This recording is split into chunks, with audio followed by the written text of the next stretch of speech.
1월 2일 금요일 매일 묵상을 시작하도록 하겠습니다. 오늘의 본문 말씀은 창세기 1장 26절에서 2장 3절까지의 말씀입니다.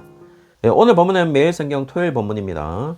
오늘 본문은 창조의 여섯째 날에 이루어진 인간 창조와 일곱째 날에 관한 이야기를 다루고 있어요. 1장 26절에 보시면은 우리가 잘 아는 구절로서 우리의 형상을 따라 우리의 모양대로 우리가 사람을 만들었다라고 이야기를 하고 있습니다. 사실 정말 잘 아는 내용이지만 정확하게 잘 이해하고 있는지는 의문인 구절이 바로 이 구절인 것이죠. 여기에서 형상은 무엇을 말하는 것일까요? 그리고 모양이라고 했을 때 모양이라는 것은 무엇을 말하는 것일까요? 여기서 형상은 히브리어로 째렘이라고 해서 이미지를 말하고 있고, 모양이라는 것은 히브리어로 데무트라고 해서 라이크니스라는 것을 의미하고 있습니다. 그래서 구약학자들은 이 형상이라는 것과 모양, 째렘과 데무트가 해석적 의미로서도 그렇게 다르지 않다라고 보고는 있어요. 그래서 많은 사람들이 하나님의 속성을 닮았다는 여러 가지 해석도 내놓기도 하지만 여기에서 이야기하는 초점은 분명하게 보입니다. 여기서 정확하게 이야기하고 싶은 것은 인간은 하나님과 동일하지 않다라는 것을 정확하게 말하는 것으로 보여요. 그래서 창조주와 피조물을 철저하게 구분하고 있음을 볼 수가 있는 것이겠죠. 그럼에도 불구하고 이 인간을 통하여 하나님을 알 수 있다는 점도 이야기하는 것으로 보여요. 그래서 하나님을 가장 가깝게 설명할 수 있는 것도 인간이라는 사실을 이야기해 주고 있는 것이겠죠. 어쨌든 당시 첫 번째 독자들이라고 하는 자들은 어떻게 들었을까라고 생각해 보면 분명 인간들이 하나님의 형상으로 신의 형상이고 하나님의 모양으로 신의 모양으로 창조되었다는 사실을 받아들였다라는 것이겠죠. 그렇다면 당시 신의 형상과 신의 모양을 갖춘 인간의 전형은 누구일까요? 생각해보면 당시 애굽의 바로였을 가능성이 높습니다. 바로가 바로 신의 형상이고 신의 모양이라는 것이 아니라 애굽의 바로와 같은 왕의 위치에 있는 자에 대해서 신의 형상으로 간주했을 가능성이 높다는 것이죠. 따라서 인간을 하나님과 따로 떼어서 생각할 수 없는 피조물이라는 사실을 이야기하고 있습니다. 그리고 그런 관계를 유일하게 생각할 수 있는 존재는 인간이 유일하기 때문에 인간 스스로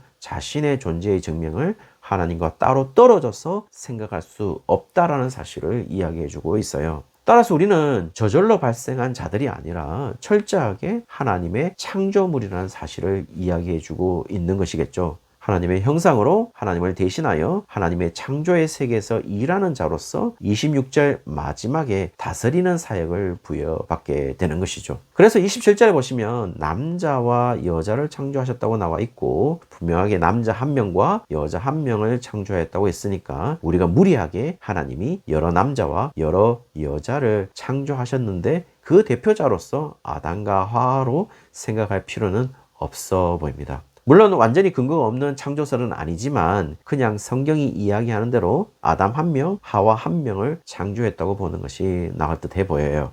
그리고 22절에 다섯째 날에 어류와 조류를 창조하고 그들에게 복을 주시며 이르시되 라고 하면서 세 가지 동작을 명령했습니다. 첫 번째는 생육하라이고 두 번째는 번성하라이고 세 번째는 충만하라 라는 이야기였습니다. 비슷하게 28절에 보시면 인간을 창조하고 22절에 세 가지 동작과 유사한 동작을 명령하는데요. 첫 번째는 생육하라이고 두 번째는 번성하라이고 세 번째는 충만하라고 이야기를 하고 있어요. 그리고 두 가지 명령을 더 하는데요. 그것은 바로 땅을 정복하라는 것이었고 모든 생물을 다스리라라는 것이었어요. 인간들에게만 명령하신 것으로 충분히 이해될 만합니다. 왜냐하면 그들이 하나님의 형상으로서 하나님의 모양으로서 그들만이 하나님의 행위를 할 수 있는 유일한 존재라는 사실을 이야기하고 있으니까요. 신의 형상과 신의 모양이 당시 고대 근동의 왕을 지시하는 거라면 당연한 동작으로서 정복하고 다스리라 라는 것은 왕으로서 충분히 이해되는 동작인 것이죠. 따라서 이것을 문화 명령이라고 해서 너무 좁게 이해할 필요는 없는 것으로 보입니다. 그리고 최종 목표가 주어지는데요. 31절에 보시면 하나님은 모든 지으신 것이 보시기에 심히 좋았다고 이야기하고 있어요. 그렇다면 인간이 가지는 최종 목표는요.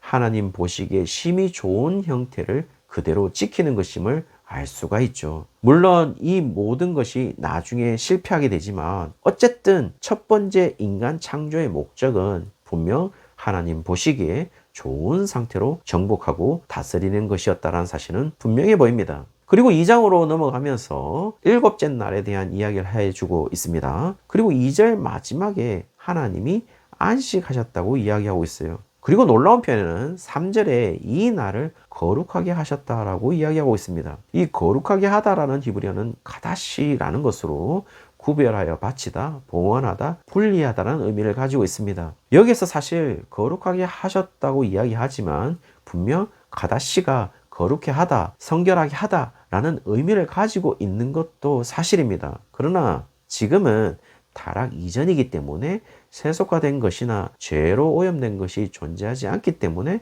거룩하게 하거나 성결하게 할 필요가 없는 것이죠. 그러므로 여기에서 이 카다시라는 의미는 구분이나 구별의 의미가 강하게 있다는 사실을 알 수가 있죠. 방금 전에 놀라운 편이라고 한 이유는 거룩하게 했다라는 것이 일곱째 날이 피조물 중에 유일하기 때문이죠. 그 날을 구별하여 하나님 자신이 휴식하셨다는 사실을 이야기하고 있습니다. 그렇다면 그 외에 6일 동안 분명 하나님은 스스로 일하셨다는 사실을 이야기하는 것이고 노동하셨다는 사실을 이야기하고 있는 것이겠죠.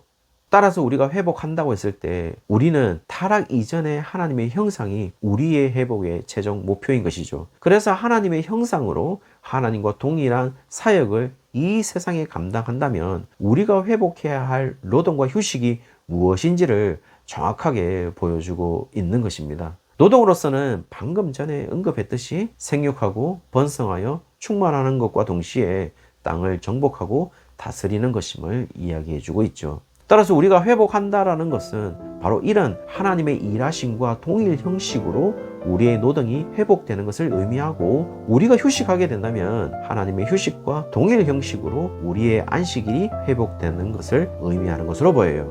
그렇다면 하나님과 동일 형식이라면 지금 하나님은 새롭게 시작된 한 주를 위해서 휴식을 취하는 방식이 아니었습니다. 지금 일곱째 날 쉬는 것은 6일 동안 일한 노동의 대가였어요. 사람이 열심히 6일 동안 일하고 일곱째 날 쉬라는 것이 목표이고 바로 클라이막스인 것이죠.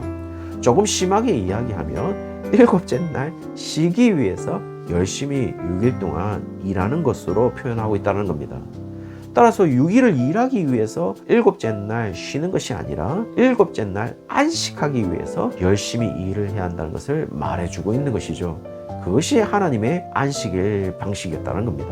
그러므로 안식일은 한 주의 노동을 위해 준비하면서 충전하는 날이 아니라 한 주 동안 일한 것에 대한 열매이고 보상이고 상이라고 할 수 있는 것이죠. 그래서 실제로 안식하다라는 샤바트는 의미 자체가 쉬는 것보다는 하던 일을 멈추는 개념이 훨씬 큽니다. 그렇다면 하던 일을 멈추고 무엇을 하라는 것인가요? 하나님의 안식일의 방식은 안식일이라는 신형 개념보다는 하던 일을 멈추고 하나님과 동일한 삶의 형식과 패턴을 통해서 하나님을 기억하는 것임을 이야기하는 것이 아니겠어요? 그것이 우리의 최고의 열매가 아니겠습니까?